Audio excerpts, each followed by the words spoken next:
for a glimpse into our historical, cultural, and natural heritage, North Carolina Scenic Byways presents Pottery Road. A wheel turns, and from Carolina's red clay, hands form an earthenware pot.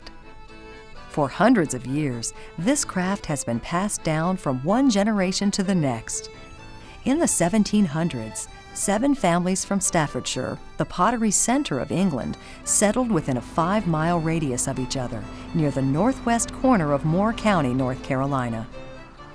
The potters who live around Seagrove have the same surnames as their grandparents: Cole, Luck, McNeil, Owen, and others. Many craftspeople or artists came to this area to set up studios alongside the descendants of these first families. They still produce pottery.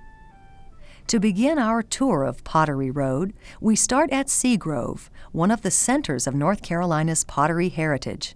Then we pass through Why Not to Westmore, near where the first potters settled.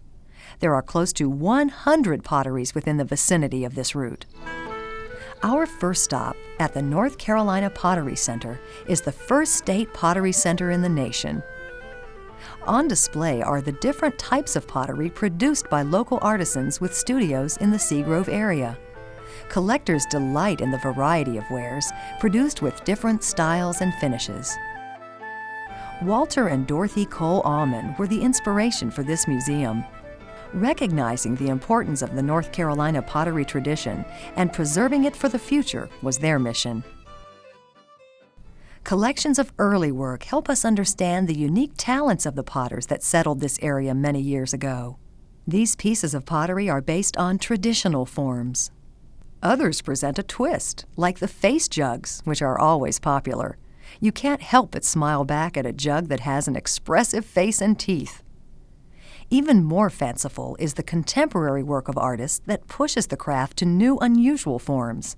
This showcase includes the work of many well-known potters that live throughout the state. To find out more about the direction that pottery has taken today, we skip over to the community of Westmore to visit Ben Owen, just one of the many potters with studios in this area. Ben Owen III carries on the tradition of his family's work. His grandfather, Ben Owen Sr., was recognized by North Carolina as the first master potter. Ben, like his father and grandfather, remains interested in and influenced by Asian forms as well as European cultures. Ben's grandfather used to say, "It's easy to make things complicated, but it's really hard to create a piece that is simple." The designs that Ben III creates relate to what he sees in nature, reflecting its color and form. East of Westmore on Busby Road is a place most people associate with pottery. It is named Jugtown. Artists Jacques and Juliana Busby established Jugtown in 1922 to preserve the folk pottery of the area. It caused a resurgence of interest when pottery made locally became distributed nationally. The owner today, Vernon Owens, is a North Carolina Folk Heritage Award winner. Vernon and his wife Pam produce pottery with simple, pleasing lines, complementary glazes, and occasional decoration using time-honored techniques. Jugtown potters demonstrate for us processes that North Carolina craftsmen have used to make pottery since the colonial days. Early potters may have settled here because of the abundance of clay, the basic material used to create their simple forms. After digging clay from clay veins in local creek beds or fields, potters would dry the clay in covered sheds. Then, to remove stones and roots, the clay was beat to a fine powder mix. Next, they added slip to reconstitute the clay and give it plasticity for turning. Then the clay was hand-wedged to get out the air pockets. Since there was no electricity, potters had to kick the wheel themselves to start it turning. It took days to prepare the clay, but in a few minutes, a skilled craftsman could pull a pot and shape its form. To create different colored finishes to the clay, potters glazed their pots using lead and salt, which was found locally or purchased. Finally, it became time to fire the pots. It was hard work, squeezing into a small space to load the kiln so that many pieces of pottery could be baked at one time. Local hardwoods and pine knots fueled the firing of pots in what was called groundhog kilns. For the clay to harden and the glaze to form, the fire had to be tended for up to 2 days. At the North Carolina Pottery Center, you can see examples of the earthenware produced by early potters: jugs, jars, churns, and pitchers. These were needed by every household. By making and selling these functional items, potters had the means to provide for their families. Later, they produced more sculptural forms.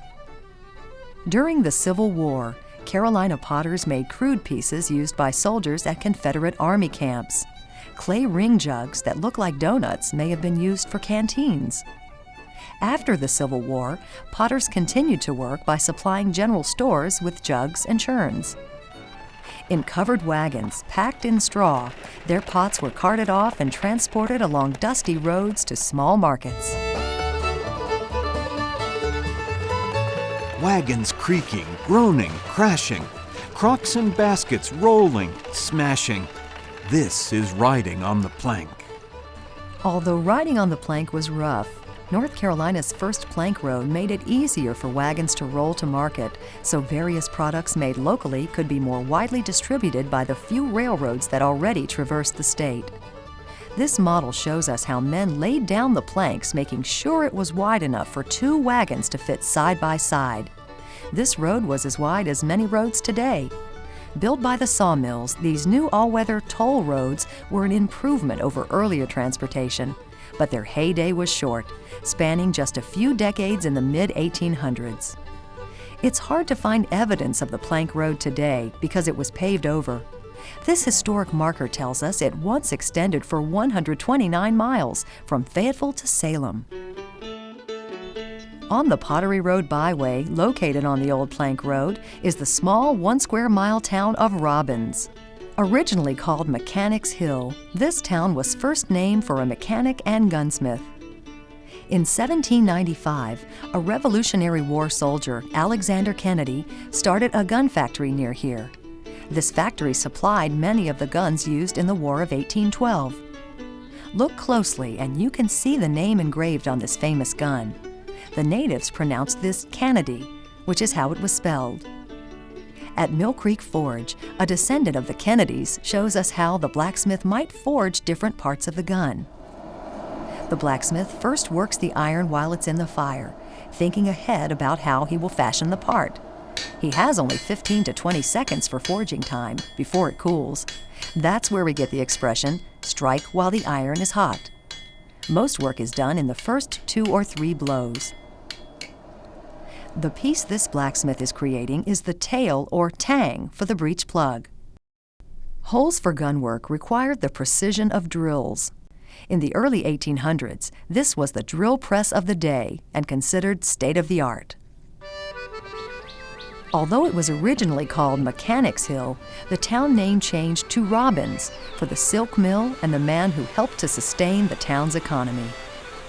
A typical industry for many southern towns, this textile mill still operates successfully today. Drive through the town of Robbins, and you'll find it's friendly and still active like many of North Carolina's small towns. Another interesting spot just outside the town of Robbins, about 1 short mile, is the site of a plant actively mining the mineral named pyrophyllite. The locals named the road to here Talc Mine Road because years ago pyrophyllite was used as a body powder. This mineral is soft. Notice how an artist has etched a design into this piece of raw pyrophyllite. And you've probably seen this before. This piece of pyrite, a waste product, is what everyone calls fool's gold. Pyrophyllite is mined for its unique properties. Pyro means fire, and phyllite means leafy. The flat, platy substance mined from this pit can withstand high temperatures when heated. Heavy equipment rips the ore, which is piled and then trucked to the mine site. Inside the mill, the ore goes through dryers and crushing equipment, which breaks the larger pieces into 1/4-inch size rocks. Cylinders in pebble mills grind the pea-sized material down to a powder as fine as the flour we bake with. These bags, loaded with the finished product, weigh thousands of pounds. Some of the uses for the finished products are textured paints and insecticides. Standard Mineral Company is one of only 2 companies in the United States mining and processing primarily the mineral pyrophyllite.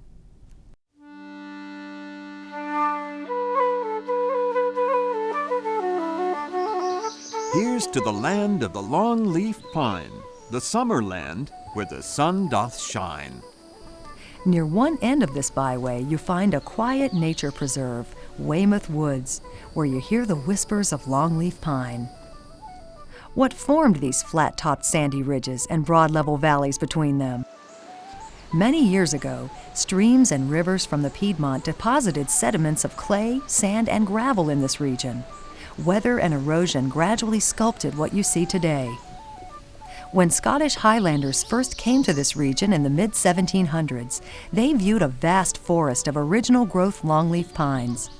These North Carolina pine forests were a prime source for early naval supplies. Tall, straight trees were put to perfect use as masts for Royal Navy ships. Large scars remain in the oldest trees of these woods. Cuts in the tree trunks exposed resin, which was distilled into turpentine. Tar, pitch, and rosin from the longleaf pine were used for sealing hulls and decks.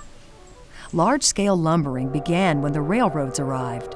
In the next 30 years, by 1900, most of the virgin growth was gone. Today, at Weymouth Woods, the first state nature preserve in North Carolina, many efforts are taken to protect and preserve the longleaf pine. Shiny needles growing up to 18 inches long cluster at the tips of trees. Blown by the wind, pollen from male cones fertilize female cones. Many months later, seeds helicopter to the ground and take hold in the sandy soil. Weymouth Woods provides a habitat that nurtures many animals and birds, like the native red-cockaded woodpecker, which makes its home in the longleaf pine. An endangered species, this particular woodpecker digs its own hole in the heartwood of living, mature pine trees. To keep predators away, these woodpeckers chip at the bark until a clear, sticky resin flows. If the understory grows too high, above 15 feet, the red-cockaded will abandon the site. To reduce the underbrush that might discourage the nesting of the woodpeckers, rangers dress in proper fire-retardant clothes and begin the process of carefully controlled fires. To help preserve the forest, these burns are conducted a number of times each year. Without these fires, competing hardwoods would choke out the space the pine trees require to reach the light and grow. And red-cockaded woodpeckers need these trees for their home. Many other species of birds, mammals, and amphibians inhabit this preserve. The fox squirrel can be seen scurrying about the feet of this forest. Rare pine barrens tree frogs might be heard croaking as they cling to a tree. Whether quietly walking through the trees in Weymouth Woods, observing a blacksmith forge metal with fire, or watching a contemporary craftsman work at the wheel, Pottery Road helps us appreciate another North Carolina tradition.